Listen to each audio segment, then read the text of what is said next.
Masa.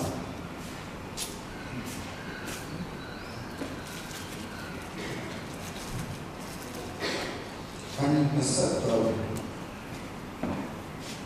Kemana sampai malam kami mesat tahu. Kami sesi. Kemana sampai malam kami mesat tahu. Kami sesi.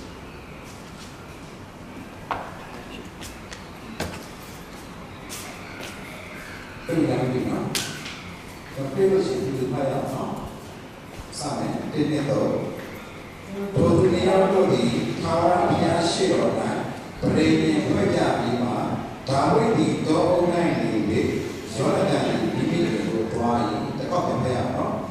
Dunia ini cara biasa orang beri kerja lima, tahu di tahun ini soalnya ini berdoa. Saya rasa banyak. Tapi kalau kita dia agak kucing itu terbaik. Nama orang itu asas sejarah yang nasi banyak. Lokai sendiri dulu itu sejarah yang dulu kisah itu disesuai. Main asas itu kau jadi ni. Lokai macam ni ada perlu berapa. Macam ni kalau kita bercerita cima. Jadi kalau kita berlalu kansan ya kalau bercerita cima. Ini kalau tadi bawa yang jangan anak tu ini masa kere masa ni dia berada. Tapi dia ni ada sesuatu jangan bosan dia terus cerita cima. Kalau jangan beli berapa atau kaya mana ni lain punya dia tu ni proses dia beli tu cerita cima. Ini kalau boleh anda kalau cerita cerita tu,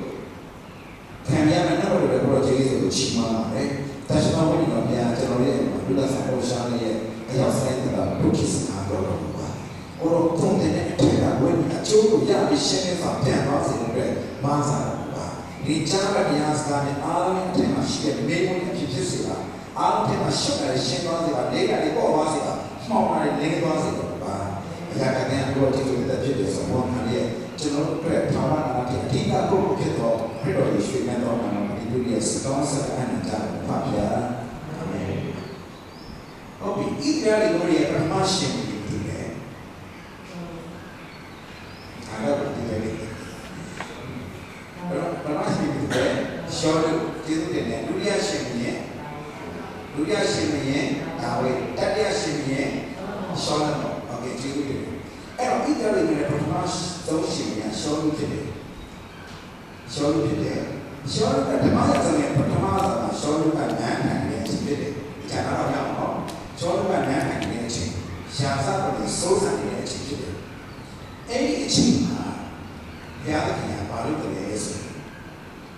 Tahu itu sedang ini baca boleh, baca boleh, baca boleh, baca boleh. Dulu sudah orang siapa tapi yang itulah nyolong yang sih itu tahu itu jangan cina pun. Baca boleh. So kaya cakap ni,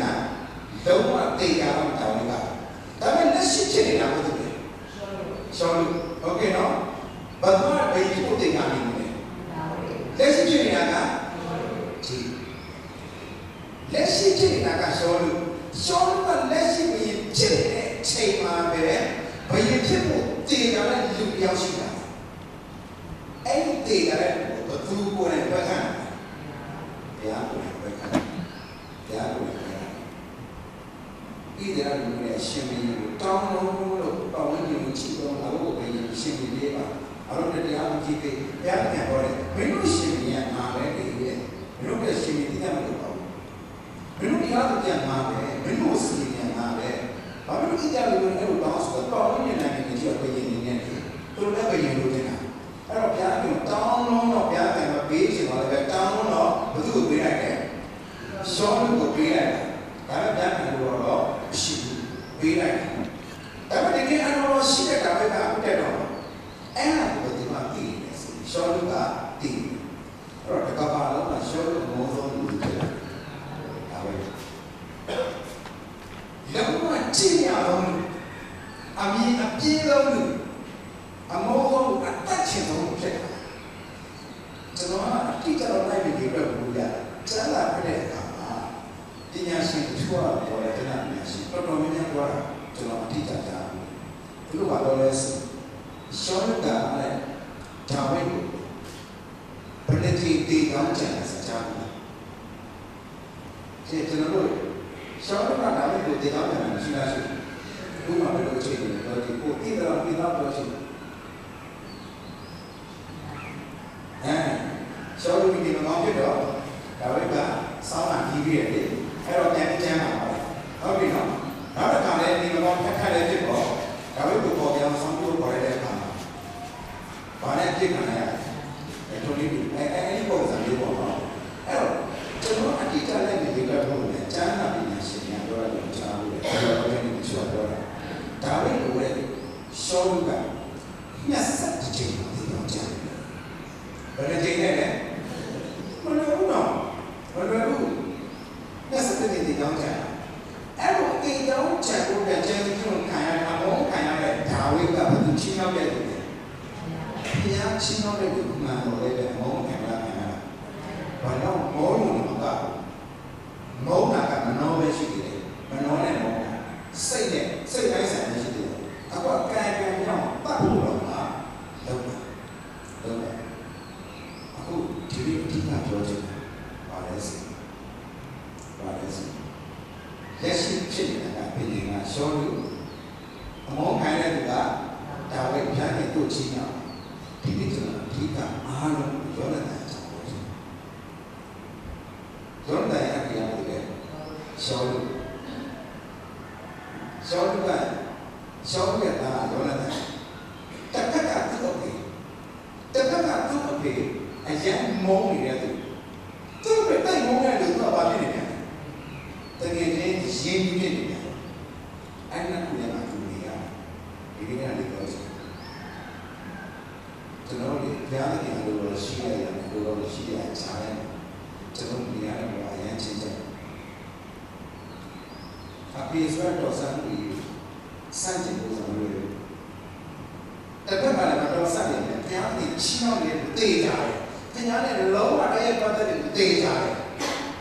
အဲ့ကြားထဲမှာဒီနေ့ကလည်းတေချာစင်ကြတာခုနကလည်းကြားတယ်တူတူရောက်လို့ဒီစားတူပြောရဲစဒါဝိနေနေတာပါဒါဝိနေနေတာပြောတယ်တရားတိရှိနေတယ်ပေါ့အဲ့တော့ဒီကြောင့်လူတွေရဲ့ရောင်းရှင်တွေရှောလို့နိုင်တဲ့အချိန်ဟာဓမ္မရဲ့ပထမဆုံးဖြစ်တယ်ဒုတိယဆုံးကျမ်းဒါဝိနေတယ်ပထမဆုံးတော့ဘယ်ဖြစ်ဖို့သိညာတဲ့အဆင့်ရှိတယ်ဒုတိယဆုံးကျမ်းသူ့ကိုလည်းအပြည့်အဝဒါဝိကိုလည်းနိုင်တယ်အဲ့ဒါကိုရှောလို့ဒီလိုနေတိုင်းရှာတော့တဲ့ဘောကြလက်စရာရှောလို့ဒီဒါဝိကိုတတ်ချင်းက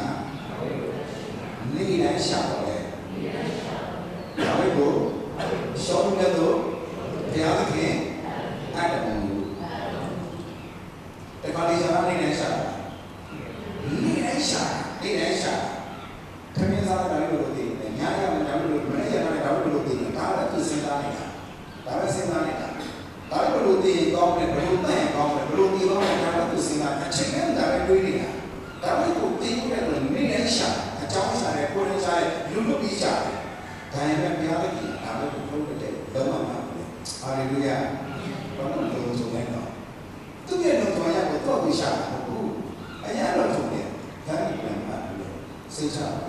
ဒီနေ့ကျွန်တော်ရတဲ့ကပါဝင်ခြင်းမှာဘယ်လိုချုပ်ရအဲ့ဒါများတဲ့ကိုပါတဲ့မှာကျွန်တော်ရှိတယ်ဟာလေလုယာကျွန်တော်ရဲ့အကွယ်ပါတိုင်းကဘုရားခင်ကိုယ်တိုင်ဖြစ်တယ်ဒါနဲ့ကိုကျွန်တော်ကိုယ်ပါတဲ့လမ်းပြတကယ်ခံတရားမညာစိတ်ချဘာမှထပ်ပေါင်းခဲ့တယ်မလို့ဘုရားခင်အပေါင်းပါဘုရားခင်အပေါင်းပါမလို့အပေါင်းဆောင်ပြည့်တဲ့ဟာတွေပဲပါဘုရားခင်ဒီအပေါင်းလို့ဆိုပြောတယ်ပြောလာတယ်တစ်ခါကသူ့ကိုတစ်ခါကသူ့ကိုရအောင်နေတယ်အဲ့တော့သူများကဗရင်းကြီးဖွဲ့တယ်ဘယ်လိုဗရင်းကြီးဖွဲ့တယ်ဆိုချင်ရအောင်ခုနကပြောတာကမ်းဆက်ရှိအနေဆက်ကုန်တာလက်စရအောင်မစိုးရိမ်နဲ့တင်းဒီအကျွန်တော်ကရှောင်းပြီးလမ်းမှာတွေ့၍ဤတရားရှင်ဘုရင်ဖြစ်နေပြီအကျွန်တော်တည်တယ်သင်အောင်မှာအရာကြီးလေးထို့သောဖြစ်ပြီးကိုကျွန်တော်ကရှောလူတီးတီးကြည့်အောင်မင်းပြည် ဒါဝိဒ်ပြည်ဖြစ်တဲ့အခါကျဒါဝိဒ်ရဲ့အောက်မှာယောနသန်ကအရာကြီးတယ်တတိပိကတော့ဒါဝိဒ်ပြည်ဖြစ်လို့ရှိရင်ဒါဝိဒ်ရဲ့အောက်မှာအနည်းဆုံးတော့ဝန်ကြီးတို့ရလို့ယောနသန်ရဒိန်းနေတယ်တကယ်ရောရတဲ့ဒါမဲ့ဝမ်းနည်းစရာကောင်းဓမ္မရာဇဝင်ဒုတိယဆောင်ကြာမှာဒါဝိဒ်ကနန္ဒရာဖြစ်တယ်အဲ့ဒုတိယဆောင်ယောနသန်ရဲ့နာမည်ကိုဟောတာတွေ့ရတော့တကယ်ကြည့်ရတာအောင်တကယ်စင်ပြရဖို့တေးကြတယ်ဒါပေမဲ့တွေ့ရဘာကြောင့်လဲဒီနေ့ကြောင်းနေတဲ့နေ့တွေကြာမှာရှင်းချက်ရအောင်လည်းအရွယ်ရောက်နေမရင်းချက်မရှိလားရှိလားဒီကစကိုပြကတော့ဒီအဲ့ကြောင်းလေးကိုဒီချမ်းဆိုဖြစ်ရအောင်မဖြစ်လာဘူးအဲ့လိုတော့ကျွန်တော်တို့ညောင်းဘာမှရှိနေနော်ဘာလို့ကြည့်ခိုင်းရလဲကိုကိုစစ်စစ်ခိုင်းတာကျွန်တော်တို့ညောင်းစစ်စစ်ရရပါတယ်နေကတည်းကစစ်စစ်အဲ့တော့ကိုစစ်စစ်လို့ပြောတာကိုစစ်စစ်အဲ့တော့အရွယ်ရောက်တော့မရောက်တာအတိအကျတော့အဲ့ခရင်တော့မှာလာတယ်အဲ့တော့ကလေးလေးကမွေးတဲ့မိခင်မွေးတဲ့ကလေးလေးကသူ့မိဘတွေအရင်ချမ်းသာတယ်ဆိုတော့ဒါအချမ်းသာဒါမှအဲ့ကလေးလေးကိုဘာလို့မှ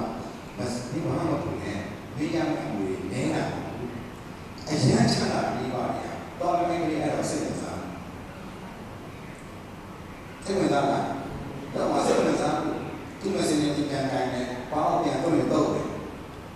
ဒီဘာမှမပိုင်ချတယ်တော့သူ့တယ်မဟုတ်လားဒါပေမဲ့အဲ့တော့ခံပြီးနားလေချင်ရတယ်တော့မရှိဘူးဒါပေမဲ့အရွယ်ရောက်လာတဲ့အခါကျရင်သူ့လည်းရှင်းပြနေစရာဘယ်လိုတော့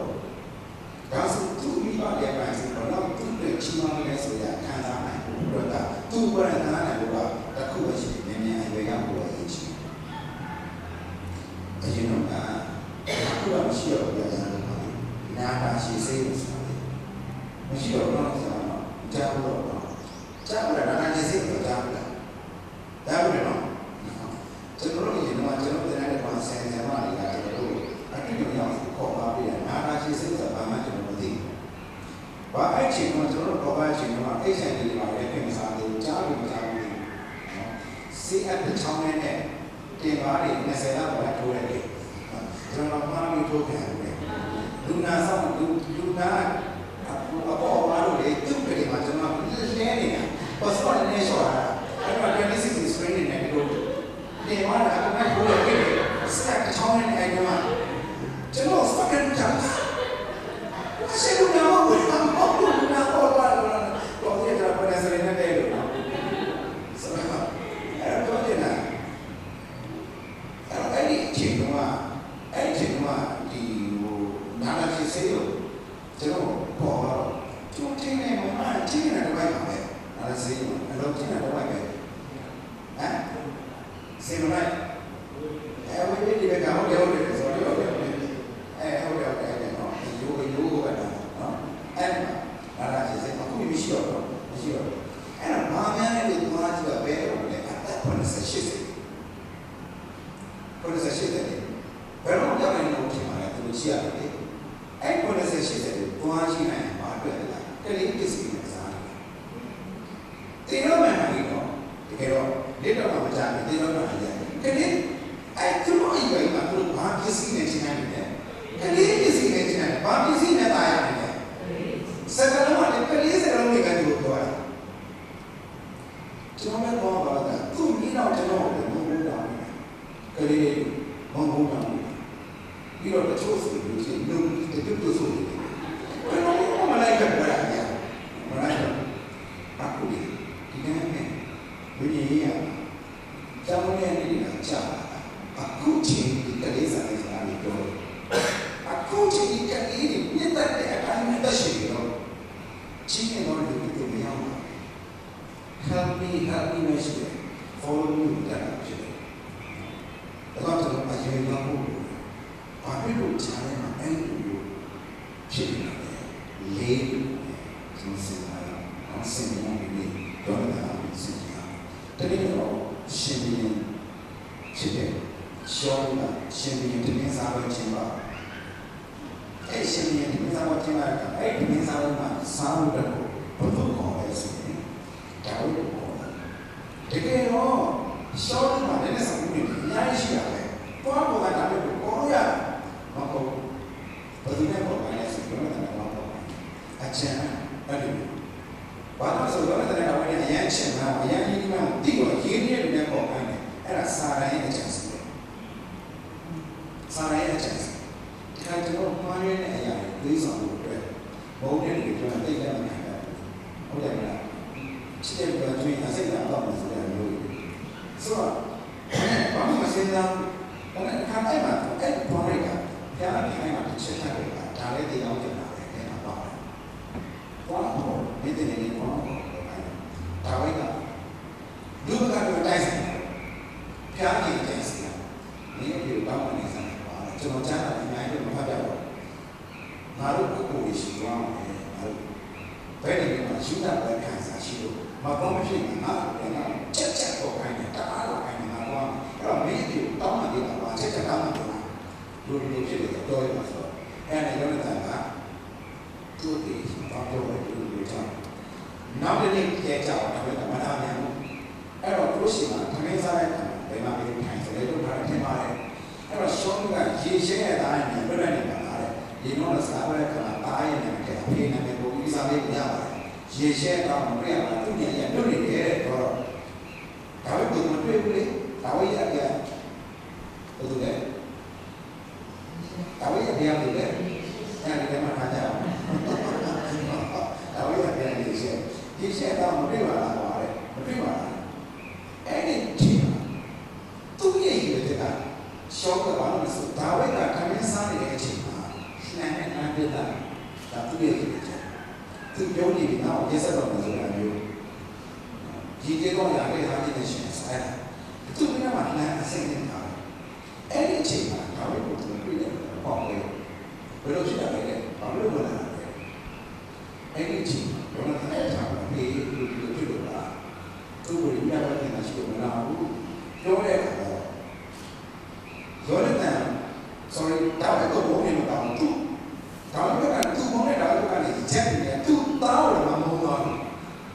မုန်းသွားတယ်ဘာလို့လဲတော့လဲမြန်မာတော့ဒီမှာတာတဲ့သူသားကိုစဲတယ်လို့ပြောတာကျွန်တော်ကိုယ်နဲ့ပြောတယ်မြန်မာတော့ဘုနာမယ်ရှင်းရှင်းနားမယ်ဆိုအဲ့ဒီကိုပြောတယ်သူကလည်းလည်းဒီကောင်ကလည်းမသိဘူးဘယ်လိုဖြစ်တာအကောင်းကိုပြောတယ်ဘာမှမနဲ့အားစားအောင်လို့ပြောတာ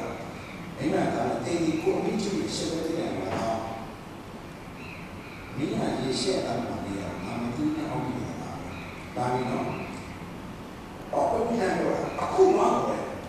သူအမှန်တရားလည်းဆောင်လို့ပြောပြီးအခုမှပေါ်တဲ့အဲ့ဒီကောင်ငါရှိကိုခေါ်ပေးတယ်အခုတရားမယ်သူတရားမယ်ပြောတယ်အဲ့ဒီမှာသူ့ပြောတော့အထုပ်ထိပ်ကိုရောက်နေ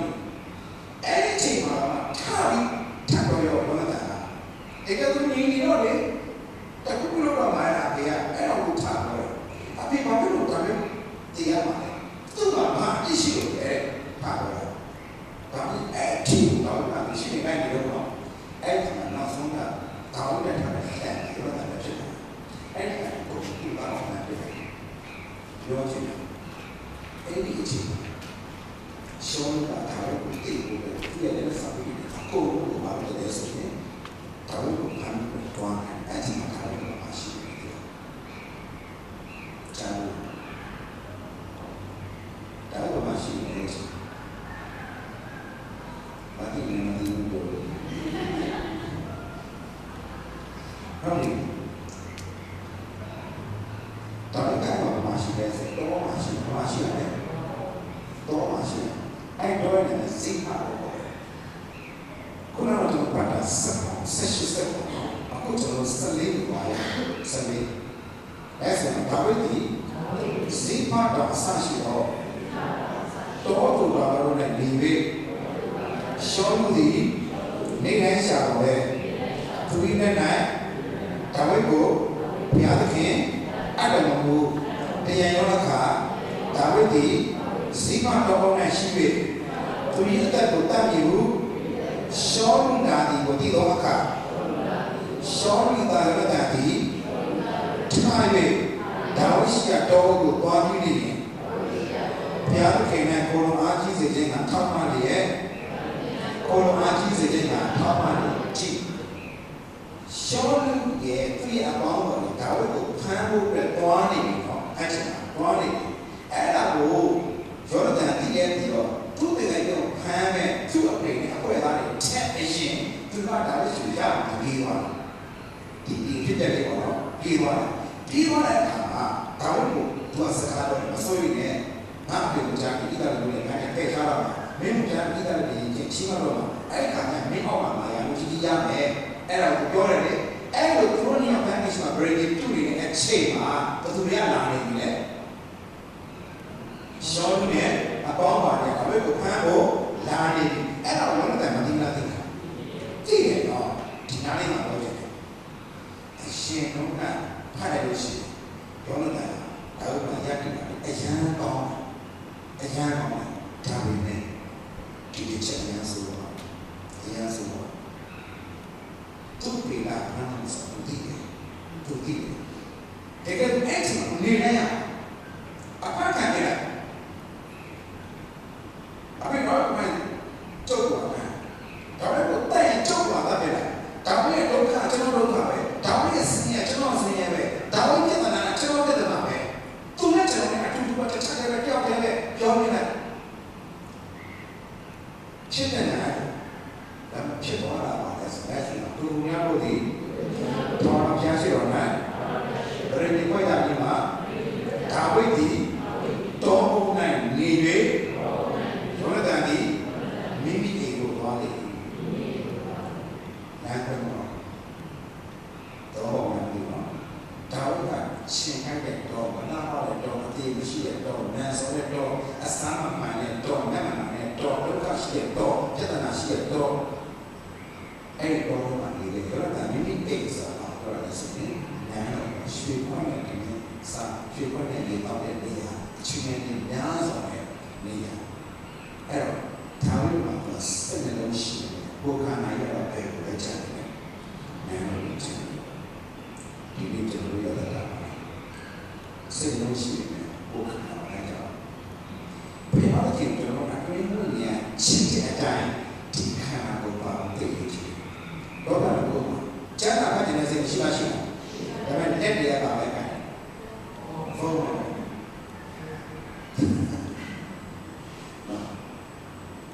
ကျန်တာဒီနေ့တော့ကျန်တာကြည့်ရမှာသိတယ်ဒါပေမဲ့ချားတယ်ကြည့်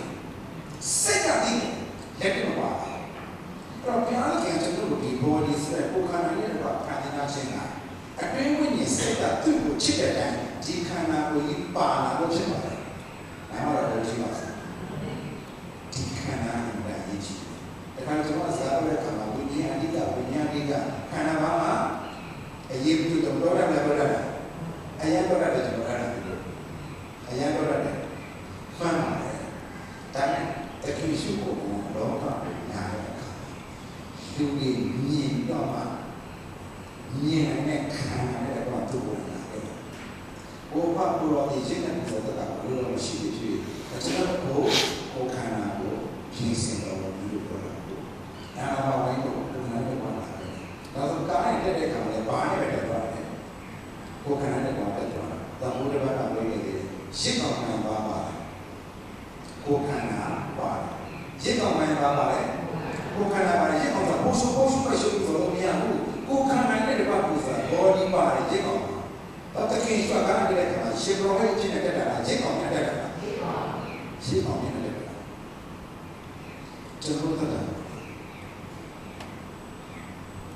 ဖျားတဲ့ချစ်ကျွန်တော်ကရှင်းချက်ကိုများပြီးတဲ့ဒုက္ခကိုချစ်တဲ့ကိုရေးချစ်ဖျားတဲ့တကယ်ချစ်ကျွန်တော်ကပူပြီးရှင်းချက်အောင်ဖြတ်နေပြီးပြီးတဲ့ပြဿနာကိုချစ်တဲ့ကိုရေးချစ်ဒီနေ့ကျွန်တော်ဖျားတဲ့ပြဿနာအကောင်အမြင်ပို့စတဲ့ကတ်တဲ့လူတို့ဖဲ့သွားလို့မရဘူးမရင်းချက်တာအဲ့ဒီအကောင်နဲ့ကြိုက်ရင်ခုနကလာရှိရောက်တာဖြစ်လာတာကျွန်တော်ဖြစ်လာအဲ့တော့အတင်းတော်တွေပေါ်ကြည့်မှာရေးချက်တွေရှိတာတစ်ချိန်တော့တနေရာမှာဆက်ရတာတရားဟောဘောကဒီမှာ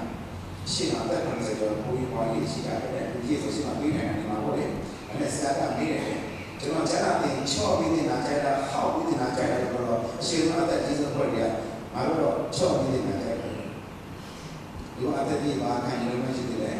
ချော့တယ်အဲ့တော့တနည်းနည်းနဲ့ပါဖြစ်သွားတယ်ဆိုတော့ခရိယန်တွေကိုဆရာတွေအားလုံးကချော့ပြီးဖြစ်လာတယ်နေပါဟောင်းကြိုက်တော့ဘာလို့ပဲကျွန်တော်တို့လူမျိုးတော့ပြောတယ်ဆိုတော့အခုတို့ဆရာတွေကလည်းတမီးတော့ဟိုရှော့တော့ဟုတ်ဒီနေ့တောင်းပြောခြင်းကျောင်းသားရှင်းချက်ပေါ်ကြားနေတာလို့ရှိတယ်အရွယ်ရောက်တော့ကြားနေတာလို့ရှိတယ်ဆိုတော့အခုဒီမှာတကယ်ဆိုအဲ့မှာသူနေနေဒါတော့ဘာကျွန်တော်တို့ကောက်တယ်ဒါတိကျတာကျွန်တော်ပြတာနေနေဘာလို့လဲဆိုရင်အဲ့ဒီနေတာတော့ဝင်နေနေတော့တော့ဒီရှောင်းကနေနေရှာတော့လည်းဒါပဲကိုကျွန်တော်တို့ကြားနေမှာအဲ့ဒါလေတကယ်တော့သူတောင်းတဲ့နေနဲ့သူကလည်းသိစရာအကြောင်းမရှိဘူးဓမ္မရာဇဝင်ကဥပဒေ23ဓမ္မရာဇဝင်အတိုင်း31မှာဆုံးတယ်ချက်ရှိအောင်နော်ဓမ္မရာဇဝင်31မှာဆုံးပါတယ်ဓမ္မရာဇဝင်ပထမဆုံးခန်းကြီး31အငယ်1ကနေလည်းပြောပါမယ်ဖိလိပ္ပိလူတို့ဒီဣသရေလလူတို့ကိုစစ်တိုက်၍ဒါပထမဆုံးတော့ဒုတိယတော့ဘာလို့ညတဲ့တာပါပထမဆုံးဖိလိပ္ပိလူတို့ဒီဣသရေလလူတို့ကိုစစ်တိုက်၍ဣသရေလလူတို့ဒီရန်သူရှေ့မှာပြည်သဖြင့်ဒီဘောတာမှာအဓိကနဲ့လည်းယူကြ၏ဖိလိပ္ပိလူတို့ဒီရှောလူမင်းရဲ့သူ၏သားတို့ကိုပြင်းထန်စွာလိုက်၍လက်ဆရာရှောလူ၏သားဝန္တန်အဘိနဒတ်မိလကိဘာတို့ကိုတတ်ကြကျွန်တော်ဘုရားအောက်ဆုံးကြောက်ပါချင်တယ်ဆိုတော့ဘုလို့ရှောလူမှာစားပြီးသူ၏သားတော်ကြောင့်သူ၏နဲ့ဆောင်မှုနဲ့သူ၏လူပေါင်းတို့သည်ထိုနေ့ချင်းတွင်အတူတည်ရ၏အောင်တည်ပါအဲ့ဒီတော့တယ်ဘယ်လိုလဲပါပါတော့ဒါပဲဖြစ်တယ်ကျွန်တော်တော့ကမှာရှိတော့ဝမ်းနေစားဘာကြောင့်လဲနေရပြီးလား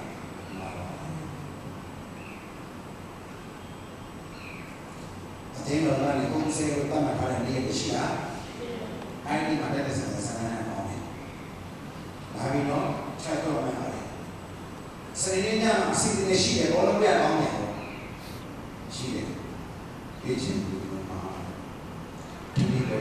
စိတ်လုံးရှိတဲ့အတိုင်းလက်တွေ့ခံပါစေ။ဟာလေလုယာ။ဘုရားဒီတဲ့ကိုစိတ်လုံးနဲ့ကနေပေါ်ရတဲ့အတိုင်းကိုယ်ခံနိုင်ပါစေ။ဘုရားတဲ့ကိုမဆာပါစေ။ဟာလေလုယာ။အဲ့ဒါတည်ကြည့်တယ်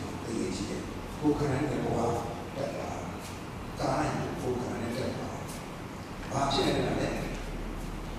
ရှိဘောကျတယ်လည်းကောင်းတယ်လားထုံးလို့ဆိုတာကျွန်တော်အားလုံးဆောင်ကြည့်ပါကျွန်တော်အားလုံးပါလေဒီညလေးပါတော့လို့ဒီရှိတယ်ပါမယ်ဟောဘာမှမအောင်ဒီကစားပါအောင်ပြောမယ်ဒီမှာဒီလိုလေးအဲ့တော့ကိုပြောနေတယ်ဒီနေ့ကျွန်တော်ဘုရားကကျွန်တော်ရည်ချက်ကိုပေးတယ်ဒုက္ခကိုချစ်တယ်ပြဿနာတွေချက်တာပေါ့။အဲ့ဒီပြဿနာတွေအခက်အခဲတွေပြန်ပြီးတော့ရှင်းချအောင်တုံ့ပြန်ပြီးဖြစ်တယ်။ချင်းရင်တော့ဖြစ်တော့သူ့တော်ကိုတူပြီးနားလည်လို့ပဲအဲ့ဒါကအဲ့ဒီပြဿနာတွေကကျွန်တော်တို့ပြုစုနေတာ။တို့အဲ့ဒီပြဿနာတွေအဆုံးအခက်အခဲရင်းတဲ့ဘုံတော့ပြုစုနေတာ။နားတော့ဘုံရှိပါစေ။အဲ့တော့အခုဒီမှာတော့ဒါဝိနေတာတော့နေနိုင်သုံးဆုံးသွားတဲ့အကြောင်းမရှိတော့တကယ်တော့ရရရောက်တဲ့သူ့မှာလည်းအဲ့ဒီရှိတော့ကျွန်တော်ဒီနေ့ကြောင်းရင်းတွေကြားတယ်ဘာဖြစ်လို့ရှိတဲ့မရှိတော့လဲတဲ့ဘုစိတ်ကြီးကနာကဘာလို့ဖြစ်အဲ့တော့ကျွန်တော်တို့ချက်တွေတော့အစောနေရောရှိမစား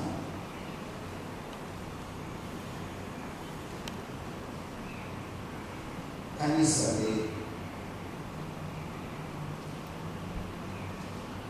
ယောရှိမစာခန်းကြီးစလေးအတန်းကိုတွေ့ပြီးပါရအောင်ထိုနေ့နဲ့မောရှိကတင်ဒီငါ၏ဘုရားခင်တော်ရဘုရားနောက်တော်သို့လုံးလုံးလိုက်တော့ကြောင့်အကယ်၍တင်နေပြီးတော့မြေသည်အစင်ဆက်တင်အမွေတာမီတို့၏အမွေပြရလိမ့်မည်ဟုကျေးဇ Ini yang kita nak perlu lawan naik kocak. Kalau ni kamu jauh lawan naik kocak. Yang kita perlu lawan naik boleh juga. Haleluya. Segala perkara yang kau buat, apa boleh kau kena. Cuma yang pilih nasi suka. Lagi apa lagi. Segala sih. Lagi saya kata orang ini nak berasa sih, kan ayah lah.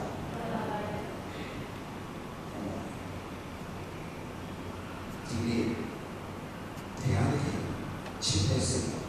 ini cipta sih mana kau sampai kan ada, jangan berarti, jangan dia bukan,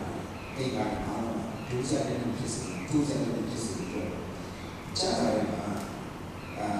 tujuh itu sangat dan sangat ramai, dua cara. Ruta butuh dia mau. Ruta nak kan ni macam apa betul.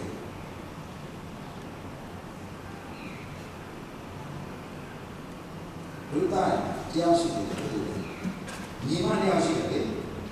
Kalau ada yang kau ni, kita mana ruta yang mana? Nomi ruta yang mana orang apa? Orang mana ruda ni mah ini, kalau ada dewa kan, kalau mana nomi ada tino, kalau kan saya itu, kalau orang mana nomi ada makan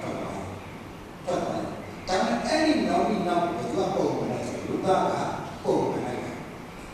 nah, orang sekarang yang nomi,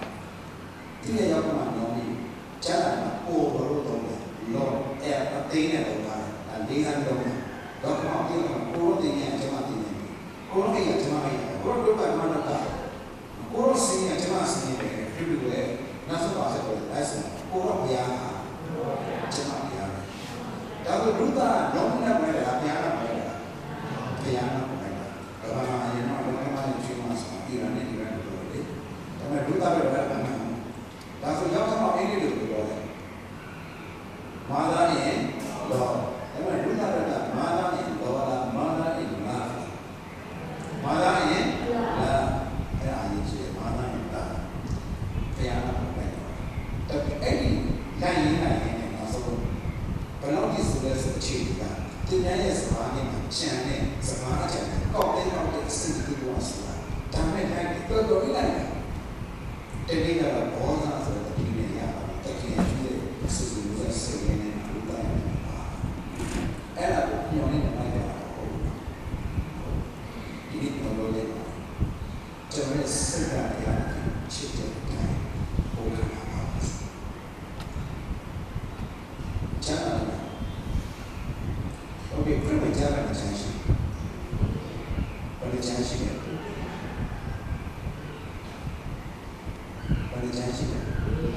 saya dia pada janji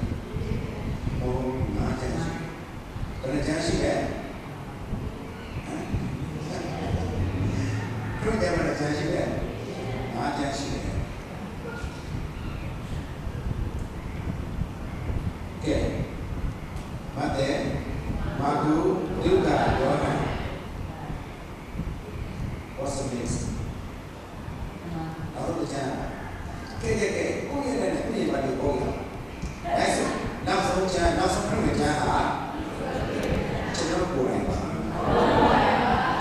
Haleluya. Itu nabi. Ini pertama dunia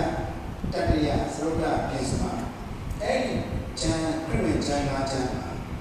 Itu namanya pertama dia tiga pada. Langsung jangan tiga pada. Kini perwujudan ini pertama pertama dia tiga pada. Langsung jangan tiga pada. Cuma perwujudan ini pertama dia bagaimana? Krian ni kata apa? Krian dia malam pada saya apa? Tahu apa? Kalau tuhan, jangan kau yang terkuat, nak sembunyi apa ni? Cuma ni naik bahkan ya. Apa? Kan ya, tadi siapa? Kau ni apa kan ya? Cuma aku bawa ni apa ni? Ini kawan orang ya. ရားရှိတယ်ဆိုတာမယုံနဲ့ဘုရားမရှိတော့တတ်တယ်ကိုအကြီးကျယ်စူးစမ်းနေတယ်ဒါပေမဲ့ကျွန်တော်ကဘုရားရှိတယ်ဆိုတော့တတ်တယ်ဒီမှာဘာနဲ့တော့ကိုယ်ခန္ဓာလေးနဲ့ဘာခန္ဓာလေးပါတကယ်ဆိုတဲ့စကားကိုပြောနေတာအတ္တတာနဲ့တော့မတဲ့ဆောင်တော့ကြောင်းတကယ်ရှိတဲ့ပြီးတော့အထင်ရှားစေတဲ့ယေရုရှလင်မြို့ပေါ်မှာငဲလို့တော့ကျွန်တော်ကိုယ်နေကြတယ်တော့ကျွန်တော်ပြနေပါခံရတယ်ဒီလိုကျွန်တော်ခံနေနေပါဒီရှိနာမတော်ရှိပါစေအဲ့တော့ကျွန်တော်တို့အဲ့ဒါကိုဒီမှာဆက်လို့ဒီလိုတော့ကဲပြေးပါကိုပြန်လို့ပါဒါဆိုကျွန်တော်ဒီပတ်ဝန်းကျင်ကဘုရားသခင်ကြီးနာမတော်အတွက်လမ်းလျှောက်ချမ်းသာဖြစ်သည်တရားပါလေဘာဖြစ်နေတဲ့ကြားတော်လဲလမ်းလျှောက်ချမ်းသာဖြစ်သည်ဘုရားပါလေဘုရားပါလေအဲ့တော့ကျွန်တော်ကလမ်းလျှောက်ချမ်းသာလမ်းလျှောက်ချမ်းသာဒီလိုကျွန်တော်ရဲ့ life ကတည်းကပြန်ဒါစစ်လို့ရှိရတယ်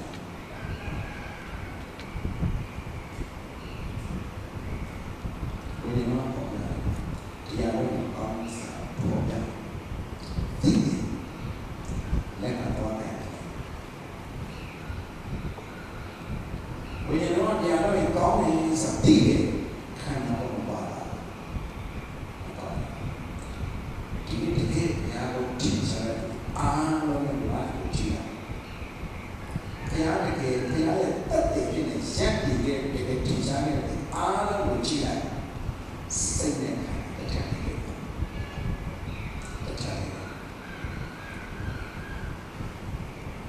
နောက်ဆုံးသူတို့ကဘာမှမပြောတော့ဘူးသူ့လိုက်ကိုဘာလဲဖြစ်နေတာဘာမှမပြောစမ်းဘူးဒီလိုပြောရတယ်ကြာလက်တွေ့ညာနေတယ်ဒါမှမဟုတ်ကျွန်တော်တို့ကဒီစိတ်တွေဒီစိတ်တွေဒီလိုမျိုးပါတော့နားစိတ်ရောရှိတယ်တော့ဒီနေ့ကစားအတိတ်ကိုရရှိတဲ့ဖြစ်ခဲ့ဒီနေ့ကစားတဲ့ဉာဏ်နဲ့ကျွန်တော်အနေနဲ့ဒီစိတ်မှာရအောင်ချက်တယ်ဘုရားနာမှာ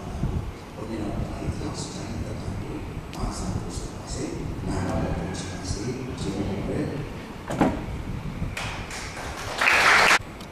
ဆေးဘတ်ကိုကျေးဇူးတင်ပါတယ်တာယာပြတဲ့ပုံကိုစီးလို့ဆိုလို့ရှိတယ်ဒီလိုစီလိုချာအနေနဲ့ပဲကျွန်တော်တို့တက်ပါဖျက်ခင်လိုလိုက်ကျွန်တော်စစ်ဖျက်ခင်စစ်တဲ့ကျွန်တော်ဖျက်ခင်လိုလိုက်စစ်တဲ့မှာရှိတဲ့စစ်တဲ့စီတဲ့လေးကိုပါပါပေါ့ကိုပါလို့စစ်ကစစ်ပါစေနော်ဆိုတော့ကိုချင်ကကျွန်တော်အလိုမဝေတော့ကရှင်းနေကျွန်တော်အားလုံးစိတ်ကဖို့ကျွန်တော်ပြေကုန်တယ်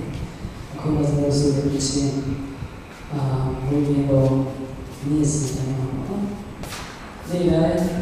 ကျွန်တော်တက်တာကိုရှင်လက်ခံလို့ရှိကြည့်ကြတယ်ပေါ့နော်ကျွန်တော်အရှင်ကိုကျွန်တော်ကလာပြတာဆိုတဲ့ချင်းမှကျွန်တော်စကအားစကဖို့ကြည့်နေတယ်လို့တော့ဒီနေ့ဆရာမရမှာဆရာမလို့ကြည့်တာပြီးတော့ကျေးဇူးရှိပါ